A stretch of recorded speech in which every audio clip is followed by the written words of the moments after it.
The alert came while I was in the middle of a budget argument. That is the truth no one ever mentions in the official records.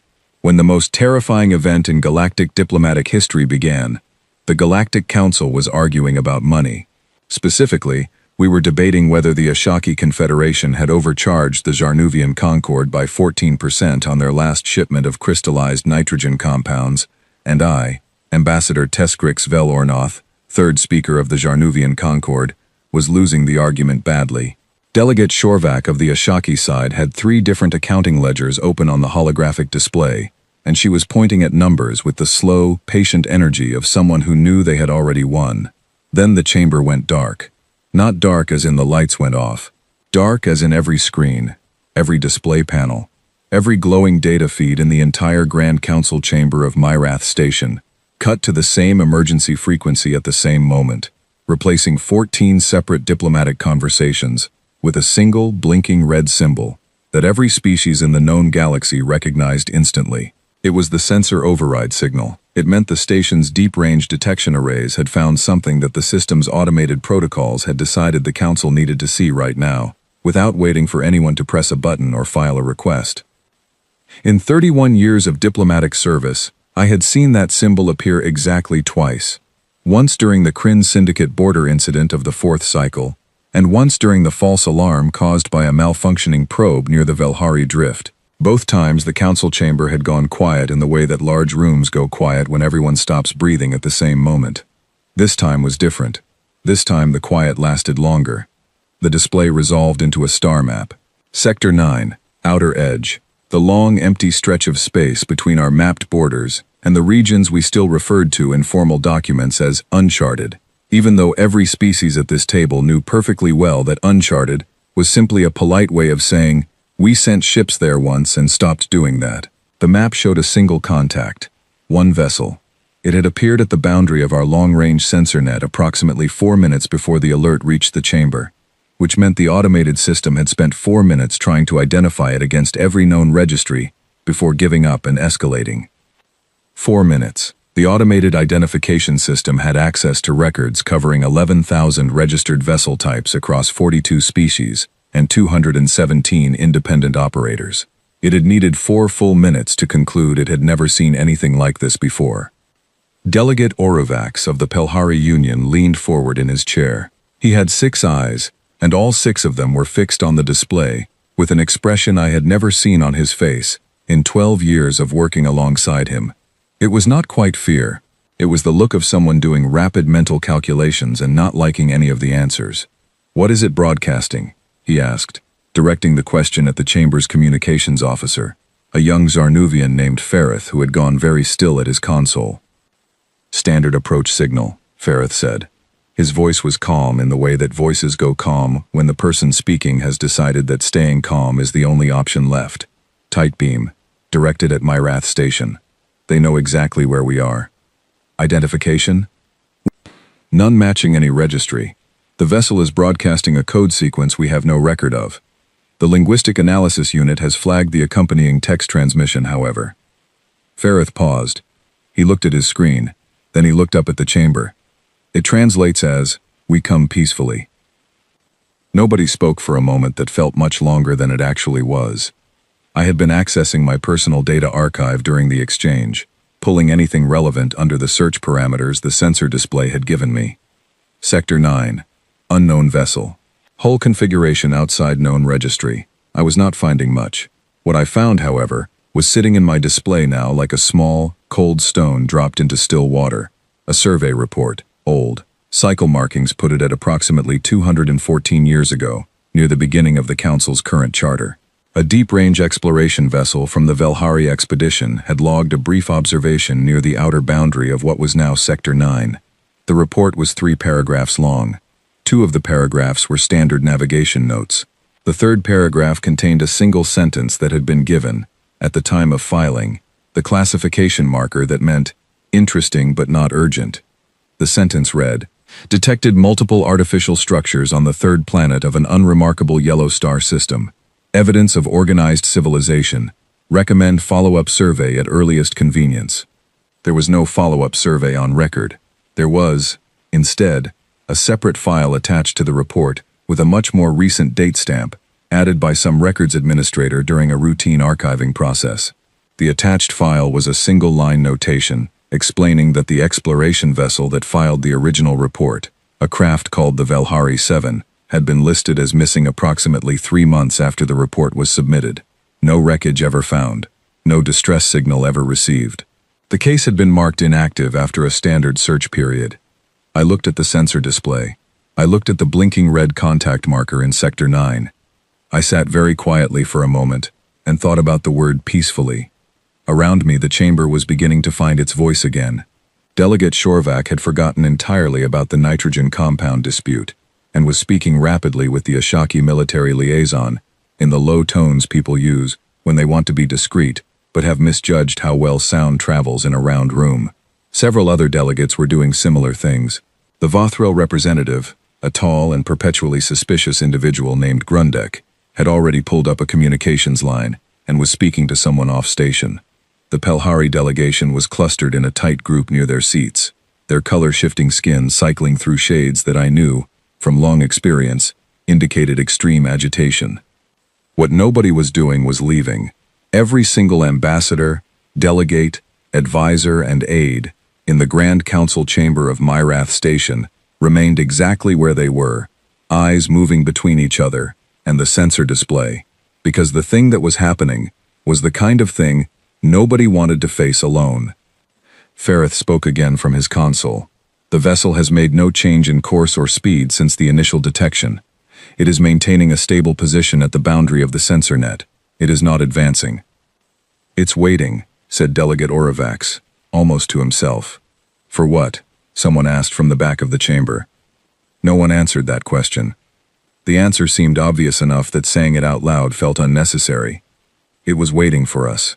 It had sent its signal, stated its intention, and parked itself at the edge of our space with the patience of something that had decided it could afford to wait as long as it needed to. I pulled up the sensor data directly. The figures that came back made me read them twice, because the first time I thought I had misunderstood the units. The vessel's mass reading was extraordinary, not in the way of a large cargo hauler, or even the biggest military craft in the Council's combined fleet register.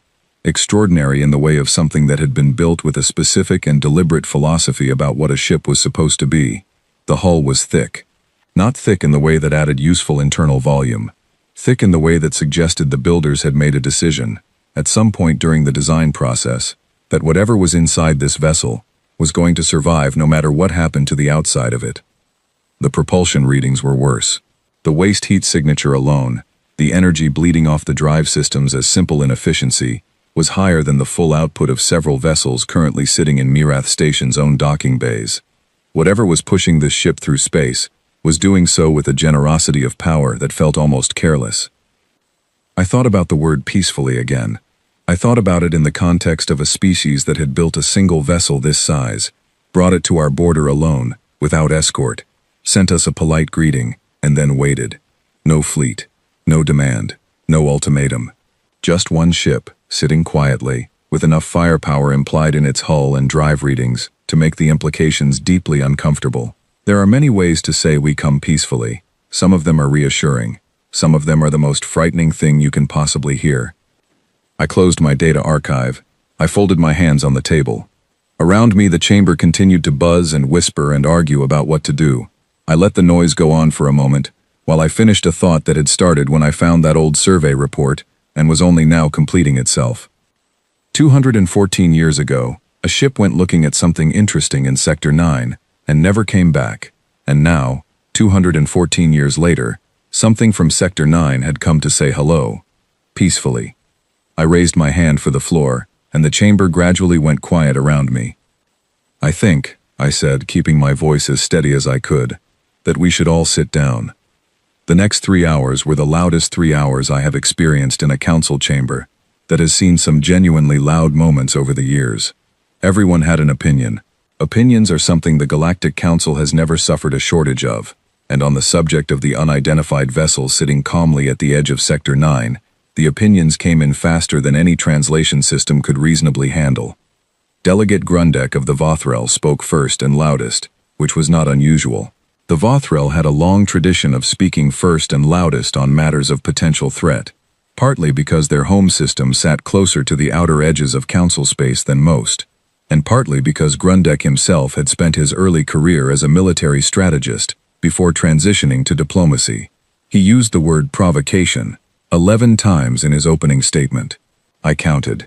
He argued that the vessel's positioning at the boundary of our sensor net was deliberate intimidation, that the refusal to identify itself through standard registry channels was an aggressive act, and that the Council should respond with a show of unified strength before the situation progressed further. What strength? Asked Delegate Mivara of the Chorathi Reach, cutting directly into Grundek's momentum in the way only Mivara could manage. She was small, by most species standards, and had the rare gift of making every word she spoke sound like the most obvious thing anyone had ever said. We have combined a fleet register. I would like someone to tell me how many vessels in that register have a mass profile matching the contact in Sector 9. The silence that followed was answer enough. I ran the comparison myself, Mivara continued, pulling her data display forward so the room could see it. 0 matches. Not approximately 0. Exactly 0. We have no vessel in the combined fleet of any council member state that comes anywhere close to the sensor profile of that ship. What we do have is a vessel that has made no threatening action, stated peaceful intent, and is sitting still waiting for us to decide what to do. Grundek wants to send our fleet out to demonstrate strength. I would like to ask him, strength compared to what exactly? Grundek's color shifted in the way that indicated he was composing a sharp answer. Before he could deliver it, Delegate Shorvak of the Ashaki stepped in.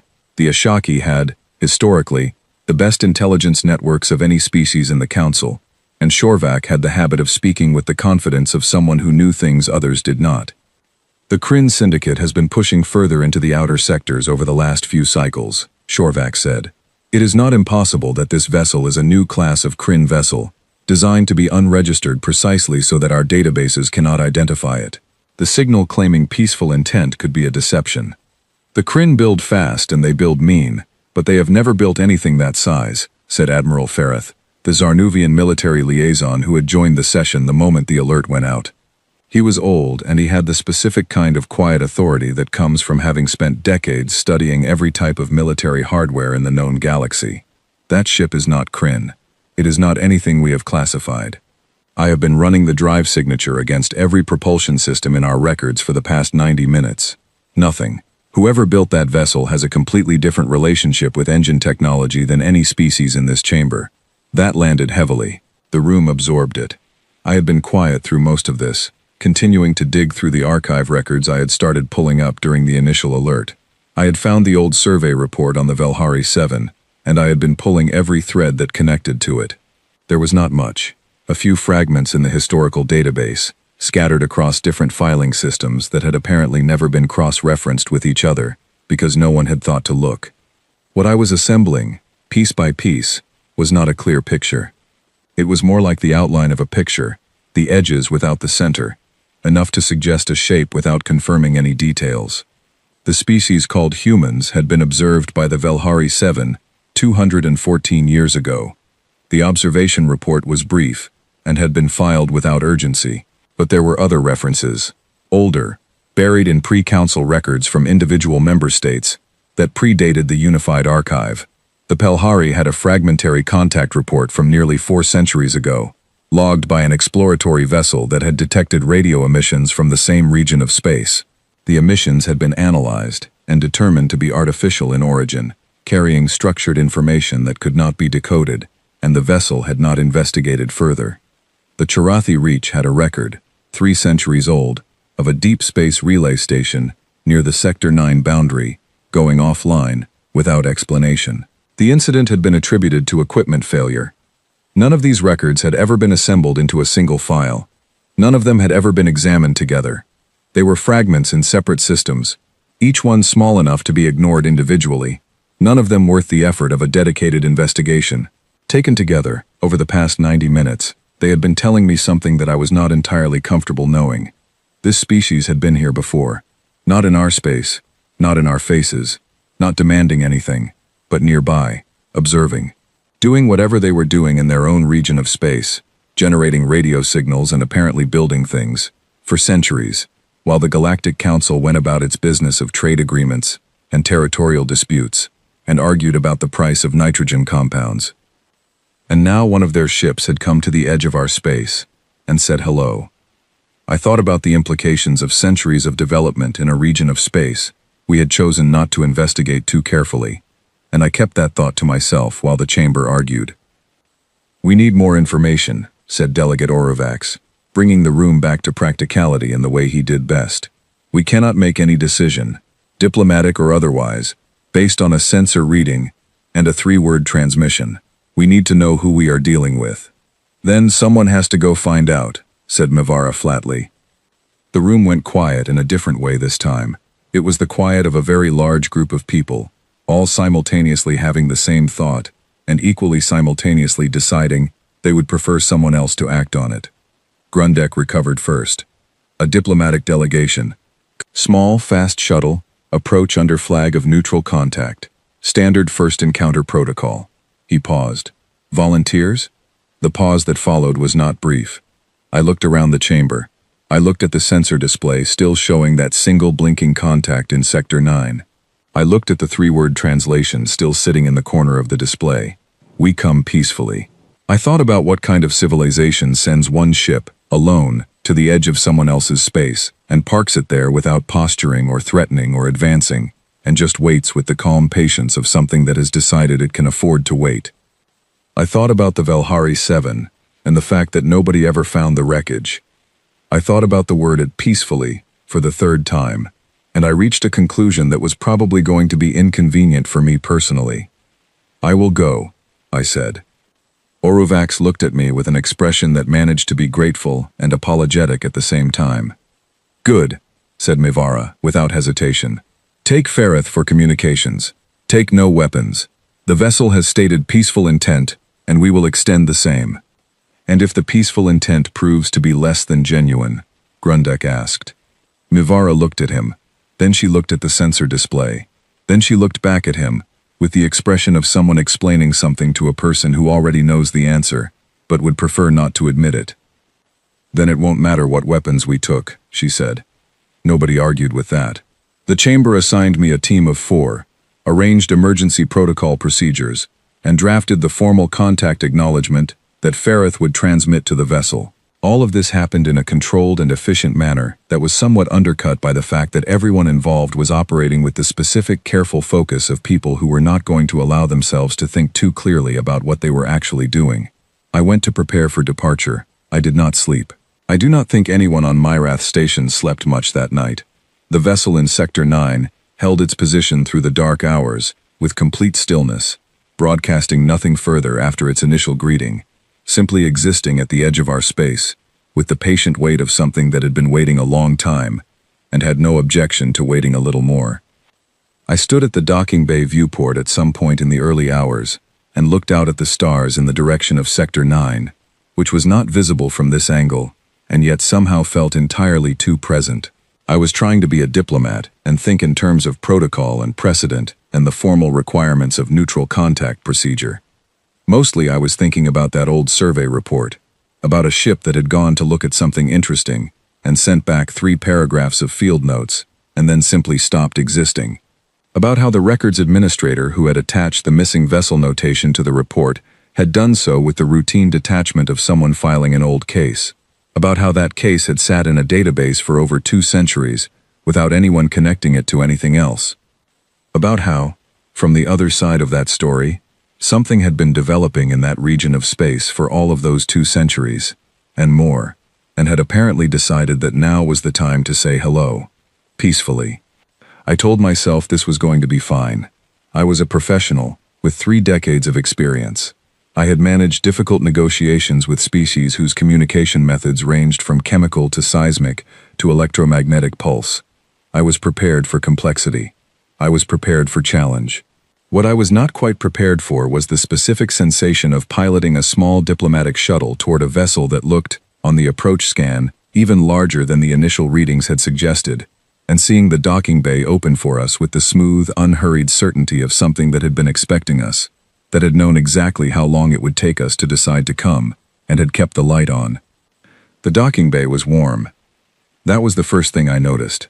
Not threatening, not cold, not sterile in the way that military environments tend to be when they are designed to communicate power rather than comfort. Warm. The lighting was soft and yellowish, close to the color of the star we had identified in the old survey report, the unremarkable yellow star, in whose system the Velhari 7 had noticed structures 2 centuries ago. I do not know if this was deliberate. I suspect it might have been. There were 4 of them waiting at the base of our docking ramp. I had read everything the archive contained about human physical characteristics in the hours before departure, which amounted to very little, a brief description in the Velhari 7's report, and some fragmentary observations from the Pelhari radio analysis, neither of which gave me anything useful for practical recognition. What I had not been prepared for was the simple fact of looking at them. They were bilaterally symmetrical, which the Velhari report had mentioned. 2 arms, 2 legs, 1 head, forward-facing eyes, upright posture. They were covered in flexible woven material, in similar dark colors, fitted close to the body, with identical small symbols on the upper left side that I took to be organizational markers. Nothing about their physical form was inherently alarming. They were roughly the same height as an adult Jarnuvian, perhaps a little taller on average. It was something about the way they stood. I have spent my career reading body language across species. It is one of the foundational skills of interspecies diplomacy, the ability to understand what a physical posture means in cultural context, to read ease or tension, or aggression, or welcome in the set of a spine, or the angle of a limb. The 4 humans at the bottom of the ramp were standing in a way that was relaxed, genuinely relaxed, not the performed relaxation of a species trying to appear non-threatening. They were comfortable. They were at ease in the specific manner of people who are in a place they know well and feel no reason to be on guard. This was, in the context of what I knew about this situation, a deeply interesting piece of information. The one in front stepped forward. She was shorter than the one to her left by a meaningful amount, with dark hair pulled back from her face and eyes that were a shade I later learned humans called brown. She extended one hand toward me, palm open and facing upward, fingers spread. I recognized this, having been briefed by Ferrith, as a human gesture of greeting that carried the ancient historical implication of showing empty hands. No weapon, no hidden intent. "Ambassador Vel Ornoth," she said. The translation unit at my collar converted the sounds into Zarnuvian as she spoke, and she waited just long enough to confirm I had received the words before continuing. "I am Commander Nora Calloway, of the Earth Defense Vessel Resolute. Welcome aboard." I noted 3 things simultaneously: the name of the vessel, the word defense, and the ease with which she had produced my name and title, which meant she had done her own research in the hours between our first transmission and this meeting. "Commander Calloway," I said, and watched her face move in a way the Velhari report had described as a smile. "We received your greeting." "We hoped you would," she said. "We've been looking forward to this for a long time." "We." I filed that word away. Not I, not the ship. We. She led us through the interior of the vessel, and I tried to observe everything without appearing to observe anything. The corridors were wide, wider than necessary for efficient movement, which told me they had been designed with movement of materials or people in large numbers in mind. The surfaces were clean, and the engineering was visibly functional. Every system I could see was labeled with text in what I assumed was the human written language. There was no ornamentation. There was nothing aboard this vessel that was not there because it served a purpose. The crew we passed in the corridors looked at us with open curiosity, not suspicion, not alarm, interest. Several of them nodded in the same way Calloway had. One of them, a tall young male with red hair, gave us what the Velhari report had described as a wave, a hand raised briefly, before apparently remembering something and looking at the officer beside him with an expression that suggested he was being quietly reminded of some protocol he had just forgotten. I found myself wondering how long they had been preparing for this meeting. I found myself wondering what their briefing materials had said about us. Calloway brought us to a room that was clearly designed for meetings. A long table, chairs modified with what appeared to be additional cushioning, added specifically for non-human physiologies, which meant they had done enough research to know our physical requirements before we arrived. In the center of the table were containers of various liquids. One of them, dark and steaming, produced a smell I did not recognize. "Coffee," said Calloway, noticing my attention on it. "A human beverage." You're not obligated to try it. Honestly, even among us, it's a matter of strong personal opinion. One of the humans behind her made a small sound that the translation unit identified as laughter suppressed. Calloway's expression shifted briefly in the direction of what I would later understand was amusement, shared between people who know each other well. I sat. My team sat. The 4 humans sat across from us. And here is where I must describe the moment that has stayed with me more clearly than almost anything else from that first meeting. The moment when I understood, with the specific stomach-dropping clarity of a new and difficult truth, what kind of situation we were actually in. My aide, Counselor Beverick, was young. He had 3 years of diplomatic service and a personality that tended toward competitive sharpness. He had been assigned to my team, partly because of his quick mind, and partly, I suspect, because the council wanted someone on this delegation who would not be entirely overwhelmed by the situation.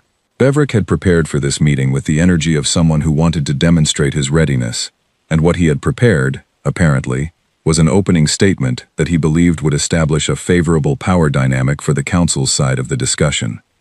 He delivered it 2 minutes into the meeting, cutting into the preliminary exchange of pleasantries with the precise timing of someone who had practiced. He informed Commander Calloway that the Galactic Council viewed the unannounced appearance of an unregistered vessel at the boundary of council space as a matter requiring formal explanation, that the council would require full identification and registry information before any substantive diplomatic exchange could proceed, and that until such information was provided, the council reserved the right to treat the vessel's presence as an incursion and respond accordingly. It was a well-constructed statement. It established position. It set conditions. It communicated that the council was not going to be caught off balance by this encounter. Calloway listened to all of it. She sat with her hands folded on the table, and her posture unchanged, and her face doing nothing remarkable. When Beverick finished, she did not answer immediately. She looked at him for a moment, with the expression of someone who has just received information they are deciding how to file. Then she said, "That's a reasonable position." Beverick blinked.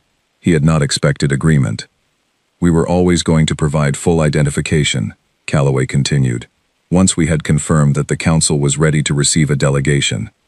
We didn't want to transmit sensitive registry data through open space before we knew who was listening." She paused. "As for the incursion response, I'd encourage you to think carefully about what that would look like in practical terms, not as a threat, just as a logistical observation.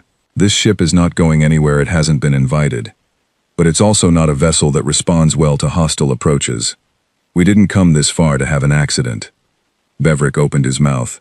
Calloway continued without raising her voice or changing her tone in the slightest. "I say this with genuine respect for your council's authority over its own space. We recognize that authority.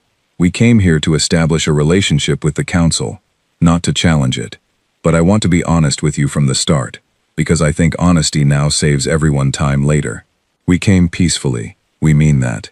And the size of this ship, which I can tell has been making everyone uncomfortable since your sensors picked it up, is not a threat. It is simply what our ships look like." She let that sit for a moment. "We've been through things at home that required us to build things that last." That last sentence, that specific construction, "We have been through things at home that required us to build things that last." I have turned it over in my mind many times since that moment, and each time I understand something new about it. At the time, sitting in that warm meeting room with the smell of something called coffee in the air and the quiet hum of extraordinary engine systems in the walls around me, I understood it as a statement of history. Something had happened to this species, or many things had happened, that made them build the way they built. That made them come to a first diplomatic meeting in a single ship that made every military assessment in the council's archive look modest. Not because they wanted to intimidate us, because that was simply what safety looked like to them. Beverick sat back in his chair. He did not deliver his prepared follow-up. I think he understood, as I understood, that we had just received a great deal of information and that it would take time to process all of it. I picked up my own prepared notes and set them aside. "Commander Calloway," I said, "perhaps we could start from the beginning. Tell me about Earth." She smiled again. It was a good smile, genuine and unhurried, the smile of someone settling into a conversation they had been looking forward to. She reached into a case beside her chair and removed a data module. "We brought materials," she said. "We assumed you'd want documentation. Full history, voluntary disclosure, standard contact package." She slid the module across the table. I picked it up. It was heavier than I expected. The amount of data it was likely to contain was, given the weight and density of the module, significant. "How much is in here?" I asked. "Everything," she said simply. "We don't have anything to hide." Behind me, I heard Ferrith make a very quiet sound that was not quite a word. I knew how he felt. The word everything, coming from a species that had been quietly developing in an unexamined corner of space for several centuries, contained implications that would take a long time to fully measure.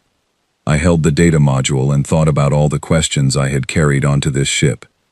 I thought about the Velhari 7. I thought about the old survey report. I thought about the centuries of fragments in separate databases that no one had bothered to connect.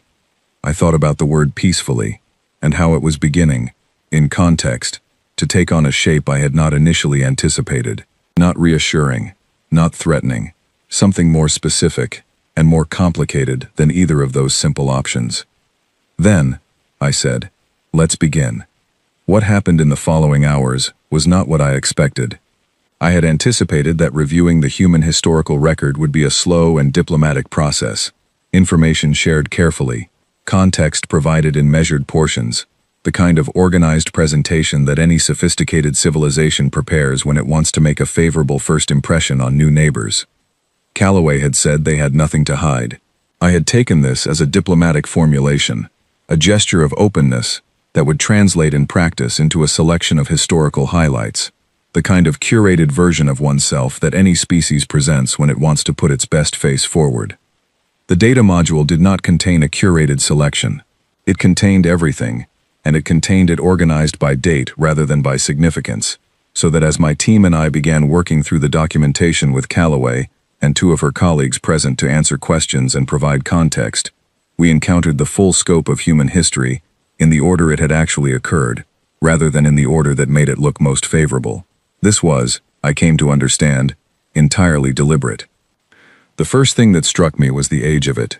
Human civilization in its earliest organized forms stretched back thousands of years by their own calendar, which, when converted to the standard galactic time measurement, was a span that placed their first recorded social structures well before the founding of the Galactic Council, before the Jarnuvian Concord's first territorial agreements, before the Pelhari Union's establishment of its navigation codes. They were not a young civilization. They had simply been invisible to us. The second thing that struck me was the nature of what they had survived. I am choosing my words carefully here, because the human historical record contains sections that I would describe as difficult. Not difficult in the sense of being hard to understand. Difficult in the sense that reading them requires a kind of mental steadiness that does not come easily. The human species had a history of conflict with itself that was unlike anything in the Council record. Not the border disputes and trade disagreements and territorial tensions that characterize interspecies diplomacy. Something more pervasive and more deeply rooted. Humans had spent significant portions of their history in organized, large-scale conflict with other groups of humans. Conflicts motivated by resources, by ideology, by geography, by differences in culture so small that explaining them to an outside observer required context that the observer did not have a frame for. The scale of some of these conflicts was what made me set down my data interface and simply sit for a moment. Calloway noticed. She was watching us as we read, not intrusively but with the attentive patience of someone waiting for reactions they have anticipated and are prepared to address. When I looked up, she met my eyes. "It's a lot," she said. "I know. Your species," I said, choosing precision over diplomacy, fought itself, repeatedly, on a massive scale. "Yes," she said. "And continued to exist," said Ferrith, from beside me, without looking up from his own data screen. There was something in his voice that I could not immediately categorize. "And continued to exist," Calloway confirmed. There was no apology in her voice, and no pride either. Just the steady acknowledgement of a fact. Its important context for the things we built. The medical systems, the materials technology, the propulsion development. Understanding what we survived is part of understanding why we are the way we are. I thought about that. I thought about a species that had built ships like this one, with armor that implied a specific and serious philosophy about durability, with drive systems that spoke of an equally serious philosophy about power. I had assumed, without examining the assumption too carefully, that these design choices reflected experience with external threats, other species, environmental hazards, the dangers of deep space. They did not. They reflected, primarily, experience with itself. A species that had survived that history without being destroyed by it, had learned things about durability and endurance, and recovery, that could not be learned any other way. A species that had repeatedly built itself back up from conditions that would have extinguished most of the civilizations I knew, had developed a specific relationship with difficulty that was not easy to understand from the outside. They did not see hardship as exceptional. They did not see recovery from disaster as a remarkable achievement. They saw it as normal, expected. What happened next? There was a section of the human record devoted to something they called public health crises. Several of them, across different historical periods. I read the summary descriptions and the outcome data, and then I read a particular subsection that detailed a global event in their relatively recent history, a biological crisis that had spread across their entire planet in a period they recorded as early in their 21st century. The death count was significant. I will not state the number here because numbers of that magnitude require context to understand properly, and I do not have space to provide it. What I will say is that the Council's most serious recorded pandemic, the Pelhari respiratory crisis of Cycle 62, affected approximately 4% of one species' population on 2 inhabited worlds. The human event was global, one species, one planet, and they managed it while simultaneously conducting their normal operations, while their economy continued to function, while their governments continued to operate, while their scientific communities not only maintained existing programs but accelerated the development of medical countermeasures at a speed that their own historical analysts described as unprecedented. Calloway watched me read this section. When I looked up again, she had the expression of someone who knows what question is coming. "You did not stop," I said. "No," she said. "Your systems, your development programs, your overall civilization, during this crisis. We slowed down in some areas," she said honestly. "We adapted in others. We lost a lot of people. That part never becomes easy to read, even now." She paused. "But the alternative to continuing is not continuing, and that was never a real option." I thought about Myrath Station. I thought about what it would take for a crisis of that scale to occur within Council space, and what the Council's response would look like, and I was not entirely comfortable with the comparison that was forming. "You said the alternative was never a real option," I said. "What did you mean by that?" Calloway was quiet for a moment. Then she said something that has stayed with me longer than almost anything else from those meetings. "We're a species that has decided we're going to be here," she said. "It's not a complicated philosophy. We've been through enough that we made a decision, collectively and a long time ago, that we were not going to stop being here. The crises come, the conflicts come, the disasters come, and we adjust, and we rebuild, and we keep going." She looked at the data module on the table. "That record you're reading is not a list of failures. It's a record of things we survived. We brought it to you because you needed to understand that context before you understand anything else about us." I looked at the module. I thought about what it contained. A complete history, organized chronologically, unedited. Every crisis, every conflict, every catastrophic event and its aftermath, and what came after that aftermath. The full picture of a species that had been building itself back up for thousands of years, and had arrived at our border in a single ship that looked the way it looked because they had needed ships that looked that way, and because a ship that could survive what they had built it to survive was the only kind of ship they knew how to build anymore.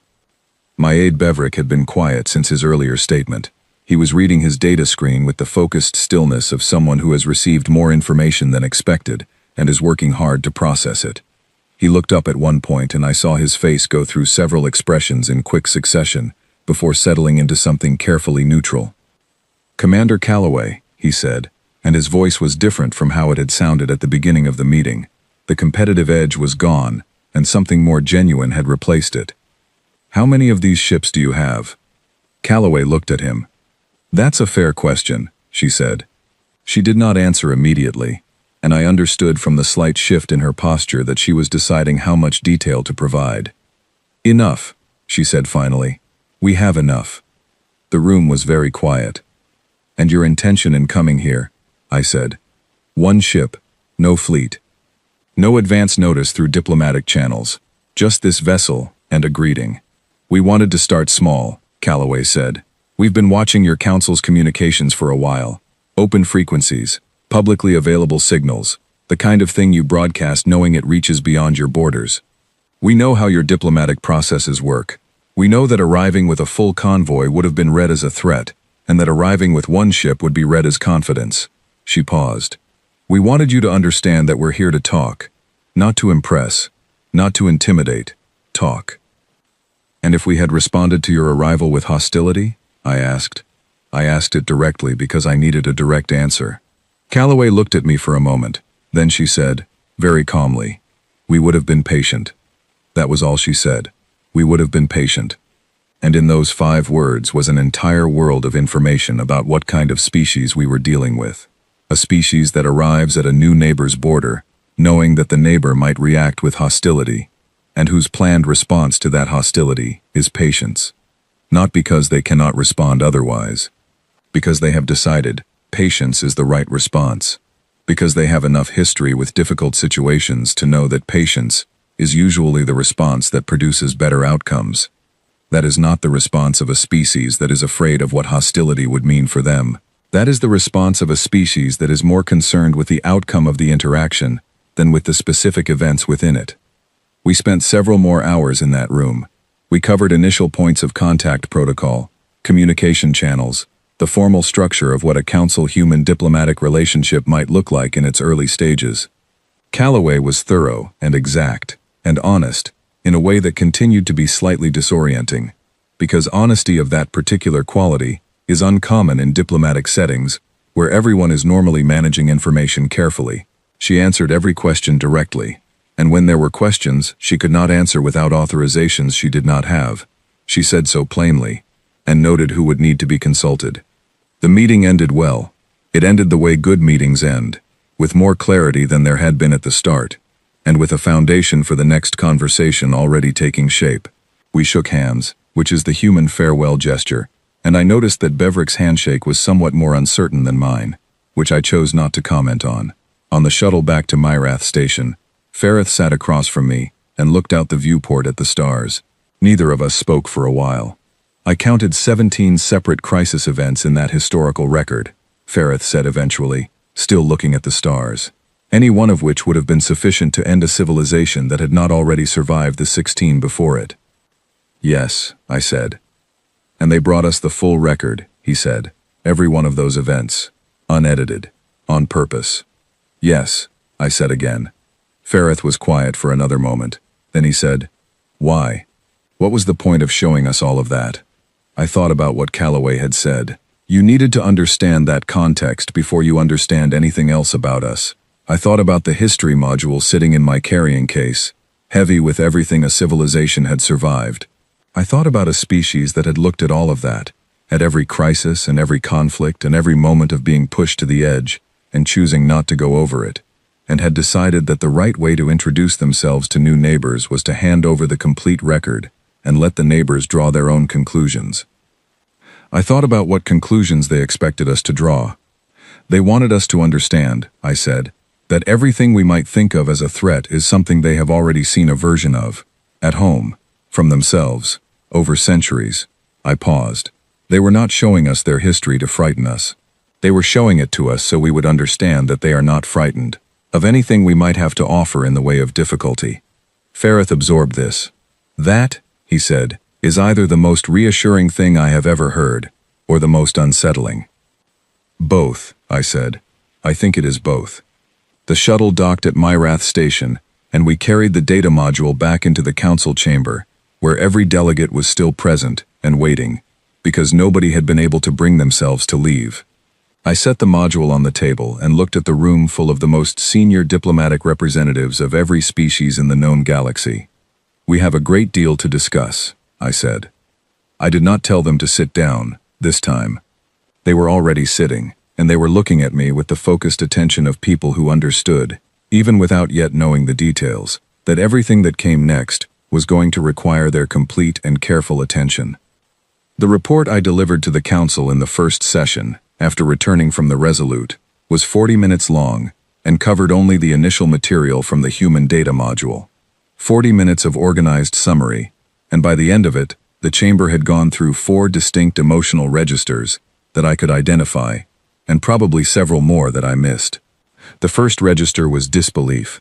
This lasted approximately through the first 10 minutes of the report, the portion covering human prehistory and early civilization, and was characterized by the specific kind of focused skepticism that experienced diplomats deploy when they encounter information they would prefer to discount. Grundek expressed this most directly, questioning the authenticity of the data module and suggesting that any historical record provided by an unknown civilization should be treated as potential misinformation until independently verified. This was a reasonable position. I had anticipated it. I agreed with it in principle.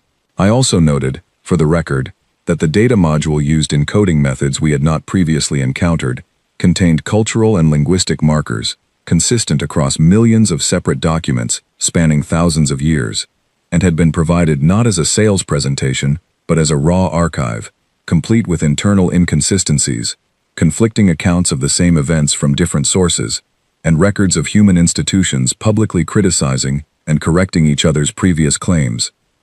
This was not the structure of a fabricated history. It was the structure of a real one. The disbelief shifted into the second register, unease. This covered the section of my report dealing with human internal conflicts and the scale and nature of the challenges they had survived. I was careful and measured in how I presented this material. I did not exaggerate. I did not need to. The actual numbers and documented events were sufficient on their own. I watched the chamber absorb them, and I watched the various diplomatic faces around the table, doing the work of processing information that did not fit comfortably into existing frameworks. Mivara, whose analytical clarity I had always admired, asked a single question during this section. "These conflicts," she said, "were they resolved?" I said yes, in the sense that the specific conflicts recorded had ended, though often with outcomes that were not comfortable for all parties involved. "And afterward?" she said. "Afterward they rebuilt," I said, each time. Mivara nodded very slowly, the way she nodded when she was filing something under a category that had not previously existed in her organizational system. The third register was harder to name. I settled, in my own mind, on something between awe and a kind of quiet alarm that has nothing to do with immediate threat.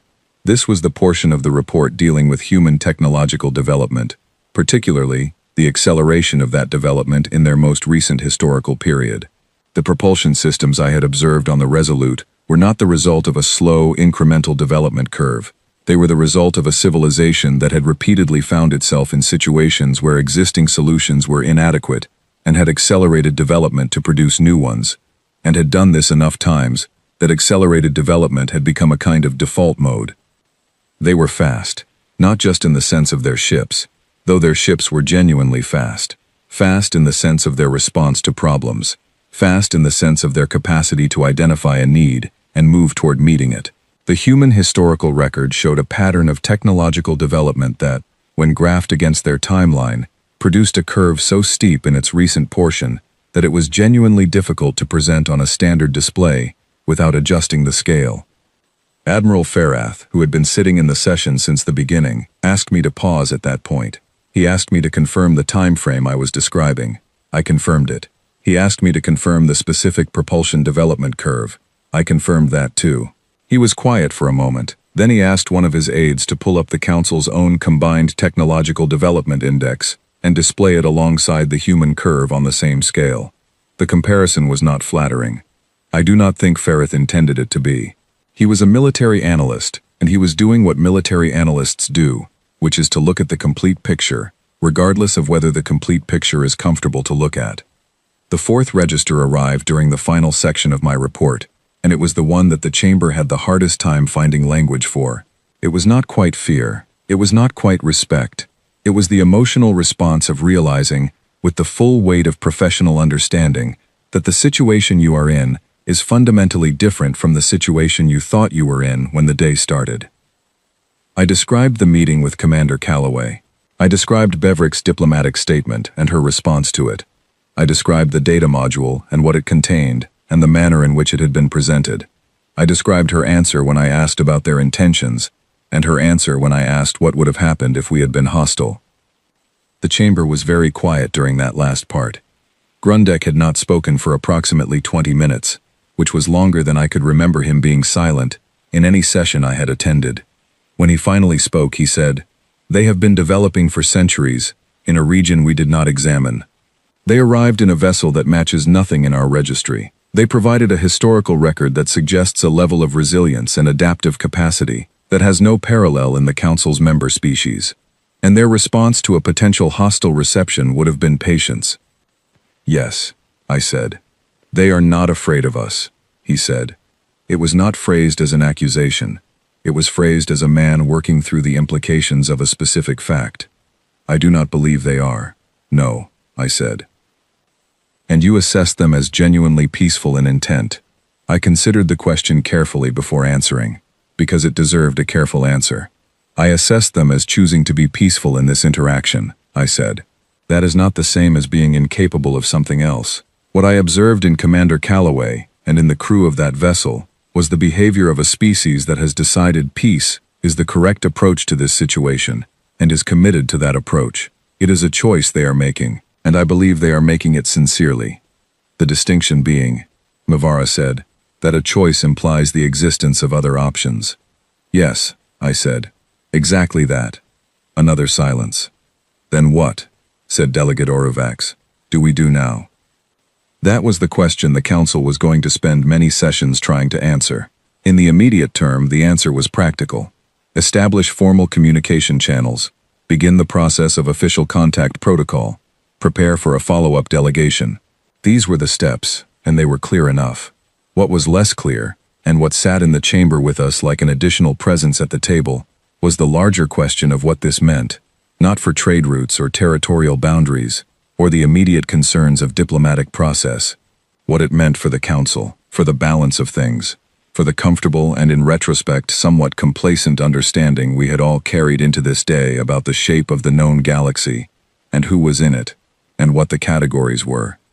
We had believed ourselves to be alone in the sense that matters diplomatically, the only significant organized presence in our region of space, managing our own affairs, dealing with the known players and the known dynamics. The Kryn Syndicate with their aggressive expansion habits, the Pelhari with their navigation control, the various smaller tensions that we had learned to manage and predict. None of those dynamics had changed, but a new element had been added to the equation, and it was not an element that fit into any existing category cleanly. I left the Council chamber that night later than I usually did. I walked to the observation deck that looks out toward Sector 9, though the Resolute was no longer visible from here, having moved to a holding position further out after our meeting. The space in that direction looked the same as it always had. Empty, dark, ordinary. It was not any of those things. I stayed at the observation deck for a while, and thought about what Calloway had said near the end of our meeting, in the corridor as we were preparing to leave, a comment delivered so quietly and easily that it had almost not registered until I was back on the shuttle and turning it over in my mind. She had said, "We're glad you came to talk." It took courage. We noticed that. I had not thought of getting on that shuttle as an act of courage. I had thought of it as doing my job. But hearing it named that way, by someone from a civilization that had a somewhat different relationship with the concept of what required courage, had shifted something in my understanding of the morning. We had been afraid. The whole Council had been afraid. We had been afraid in the polished, dignified way that career diplomats are afraid. All the sharp edges tucked inside professional composure, but we had been afraid, and we had gone anyway, and the humans had noticed. There is something significant in being seen clearly by someone new, something that is neither comfortable nor uncomfortable but simply true. Calloway and her crew had spent years, apparently, watching our open signals and learning our diplomatic processes and preparing for this contact. They had seen us clearly before we ever saw them at all, and still, they had come to the edge of our space in one ship and said hello, and waited, and been glad when we came to talk. I stayed at the observation deck for a while longer. Then I went to write my full report, which would become part of the official council record for this day, the day the Galactic Council's comfortable map of the known galaxy changed shape in a way that could not be changed back. I wrote at the top of the report, first contact with species designate human, origin sector 9, Earth system, initial assessment, peaceful, further assessment, ongoing. And then I wrote, below that, in my own personal notation, that was not intended for the official record, but which I have left in anyway, because it seemed important to keep. They have been here, all along. We simply chose not to look. That was our error. The question now is what we make of the correction. The Galactic Council convened its first formal joint session with a human representative, 15 days after the Resolute's arrival. I was the one who made the opening statement. Commander Calloway sat across the table from me for the second time, this time in the Grand Council chamber of Myrath Station itself, in a chair that had been specifically modified for human proportions, with the Zarnuvian flag to her left and the Earth flag to her right, a design we had been sent in advance, and which none of us had quite known how to respond to emotionally when we first saw it. The chamber was full. Every delegate, every advisor, every aide who could justify being present had found a reason to be there. The viewing gallery was at capacity. The session was being transmitted to every member state of the Council, and, I learned later, being received by human communication systems simultaneously, which meant that at the moment I began speaking, I was being heard by 2 civilizations at once, one of which I had known my entire life, and one of which I was still learning to understand. I had prepared careful remarks, formal, appropriate, historically sound, the kind of opening statement that would look good in the official record and would serve its function without creating unnecessary complications. I had rehearsed it. I did not deliver it. What I said instead was shorter and simpler and, I think, more honest. I said that the Galactic Council had existed for 300 years on the premise that civilized space was a known quantity, that we knew who was in it and what the rules were and how things worked. I said that the past 15 days had demonstrated that this premise was incomplete, and I said that an incomplete understanding of who we share space with is not a comfortable condition, but it is, if we approach it correctly, an opportunity. I looked at Calloway while I said this. She was looking back at me with the same attentive steadiness she had shown across every table and in every conversation since we first stepped off our shuttle into her docking bay. There was nothing in her expression that was threatening or superior or triumphant. There was something that might have been patience, and something that might have been warmth, and something else that I had been working on identifying for 15 days and had finally found a name for. It was respect. Not the diplomatic form of respect, the kind that is performed as a matter of protocol. The genuine form, the kind that comes from observing someone make a difficult choice and recognizing it as difficult. She had said we came to talk took courage. She had meant it. And she was sitting in this chamber, in a chair made for her physiology, under a flag sent in advance, with the full weight of her civilization behind her and nothing in her posture that needed to demonstrate it, because she had decided long before arriving here that demonstrating was not the point. After I finished speaking, Calloway delivered her own opening statement. It was precise and comprehensive, and contained 4 separate references to council documents that she had clearly studied in depth. Near the end of it, she said something that I want to record here in the exact words the translation unit rendered, because I have thought about them many times since. She said, "We are not here to change what you are. We are here because we believe that what we are is better understood in the company of others than in isolation. We have been isolated long enough. We think maybe you have too, even if you didn't know it." The chamber was quiet when she finished, not the tense quiet of alarm or the blank quiet of shock, a different kind, the quiet of a large room full of thoughtful people, considering something carefully. Grundek, of all people, was the one who broke it. He cleared his throat and said, in his characteristic blunt fashion, "Commander Calloway, for the official record, is the Council correct in understanding that humanity's primary motivation in initiating this contact is genuine interest in diplomatic relationship, and not expansion, resource acquisition, or strategic positioning?" Calloway looked at him steadily. "That is correct. And if those interests were to diverge at some future point, then we would talk about it," she said. "That is what talking is for." Grundek was quiet for a moment. Then he said, to no one in particular, that is an unexpectedly reasonable answer. We try, said Calloway. There were several sounds around the chamber that the translation unit could not quite categorize.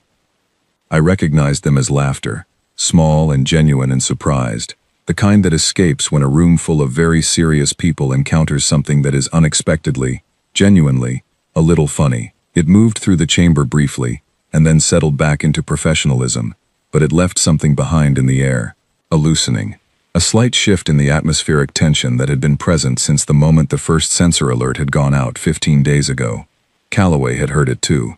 The corner of her mouth moved in the way I had come to understand was her version of the same thing. We spent the rest of the session on the practical questions: communication protocols, formal recognition of Earth as a sovereign entity in council records, the framework for ongoing diplomatic exchange. These were the necessary foundation. They were handled thoroughly and without incident. By the end of the session, we had the outline of a working relationship and a schedule for the next meeting, and a list of the open questions that would need to be addressed in the sessions after that. When the session formally closed, I walked Calloway to the docking bay. She was returning to the Resolute, which would remain at its holding position near Sector 9 while the diplomatic framework was established.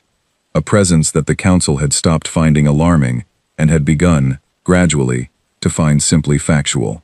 At the entrance to the docking bay, I said, "Commander, before you go, I have been thinking about something you said during our first meeting."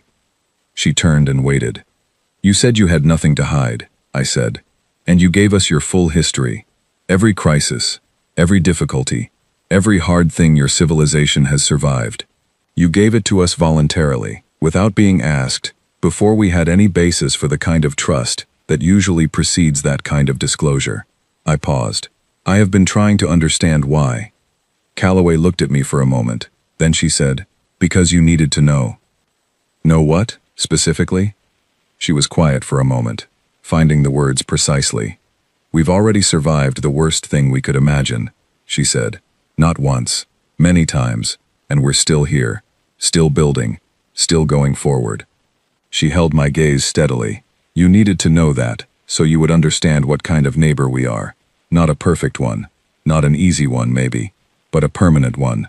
We are not going anywhere, and neither are you, so we might as well understand each other honestly." She said it without drama, without weight, with the flat, simple certainty of someone stating a fact that to them has never been in question. I thought about the data module. I thought about the centuries of documented difficulty and survival and rebuilding. I thought about a ship designed to last through whatever happened to the outside of it. I thought about a species that had looked at its own history and decided that the correct lesson was not caution or retreat, but continued forward motion, and had packed that lesson into everything they built, including this conversation. "We are not your nightmare," she said quietly, reading something in my expression. "I know some of your council members were afraid that was what we were going to be." "They were," I admitted, "some of them. We're your neighbors," she said. "That is all. Complicated, stubborn, occasionally overwhelming neighbors who have been through a lot and came out the other side with some opinions about durability." She paused. "But neighbors, and we mean that." She extended her hand. I took it. The human handshake, I had learned, is not merely ceremonial. It is an old gesture with deep roots in the actual history of the species, a reaching toward another person across whatever distance exists between you and making brief, real contact. I shook her hand. She held it a moment longer than the formal gesture required, which I understood was not an accident. Then she turned and walked into the docking bay, and I stood at the entrance and watched her shuttle undock from Myrath Station and move out toward the holding position in Sector 9, toward the single vast vessel that sat there with the calm patience of something that had never needed to prove anything and had not come here to start. The Galactic Council was not the same after that day. It could not be. Some changes are too significant to be absorbed without leaving a mark, and the arrival of humanity at our border was not an event that the known galaxy was going to file away and move past. The questions it raised were going to require years of careful and honest work to answer. The relationship it began was going to require the same sustained attention and good faith from both sides. None of that made me afraid, in the end. Cautious, yes. Aware of complexity, certainly, but not afraid. I walked back to the council chamber from the docking bay, and I thought about what Calloway had said. We are not your nightmare. You are not ours. We are your neighbors. And I thought about all the implications of that word, neighbors, in the context of what I had learned about them over the past 15 days. The full, complicated picture of a civilization that had survived everything it had thrown at itself, and was still here, still building, still going forward. The galaxy was larger than we had thought on the morning this began. The Council's map was incomplete in ways that would take time to fully understand. The balance of things had shifted, not violently, not with anything that looked from the outside like a dramatic reversal, but shifted nonetheless, in the specific way that things shift when something true and large enters a system that had previously not accounted for it. I sat down at my chair in the council chamber and looked at the empty data display where the sensor alert had appeared 15 days ago. The blinking red contact marker in Sector 9. The single transmission that had changed the shape of the known galaxy. We come peacefully. I thought about those 3 words for the last time, not with alarm, not with the loaded uncertainty of those first hours, when none of us knew what they meant in context. I thought about them as what they actually were, an introduction, a beginning. The first words of a conversation that was going to take a very long time and require a great deal of honest work from everyone involved. I realized, looking forward to it. Some things that seem frightening from a distance look entirely different when you are close enough to see them clearly. The vessel in Sector 9 had terrified half the council before anyone had set foot on it. What I had found on board was warm lighting, and an honest handshake, and a data module full of the complete truth, offered freely, by a species that had decided long ago that the truth was not something to be embarrassed about. That is not nothing. In my experience, across 3 decades and dozens of diplomatic encounters, that is in fact quite rare. I opened my notebook and began writing the next report. Outside, somewhere beyond the limits of our sensor range, the Resolute held its quiet position in the dark, patient and still, exactly as it had been from the beginning, not waiting for permission, not waiting for approval, simply being present, in the way that permanent things are present, because this was where it had come, and this was where it intended to remain, until the work of being neighbors was well and truly underway. I kept writing. The work had begun.